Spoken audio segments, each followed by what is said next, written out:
အမြင်မှန်မှအမှန်မြင်မှဖြစ်တယ်လို့အမှန်ပြောမှလည်းပြောမှန်မှဖြစ်တယ်ဒီအခါမှာပြဿနာကိုဒါနဲ့ရှင်းချမလို့တော့ပဲစကားနဲ့ရှင်းလို့ရသွားပါတယ်စစ်ပွဲနဲ့မဖြေရှင်းပဲစပွဲနဲ့ဖြေရှင်းရမယ့်အချိန်ဒီနေ့မှရောက်လာပါပြီ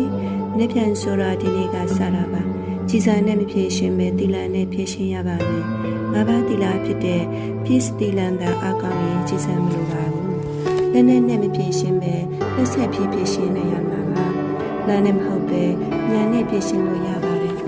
ဒါနဲ့မဟုတ်ပဲတရားနဲ့ဖြေရှင်းလို့လည်းရပါတယ်ဘာကြောင့်လဲဆိုတော့အယိုးပေါ်မှာငင်းချရဲ့အမှန်စိုက်ထုဖို့မဖြစ်နိုင်လို့ပဲဖြစ်ပါတယ်ငင်းချဖို့ဆိုတာဓမ္မနဲ့မခုတ်ပဲဓမ္မနဲ့လုပ်ရမယ့်အလုပ်ဖြစ်ပါတယ်တရားမပိုင်အမှားပါမယ်မတရားမှုဖြစ်လာရင်ငင်းချခြင်းလည်းရှိတော့မှာမဟုတ်ပါဘူး Without justice there will be no peace Without justice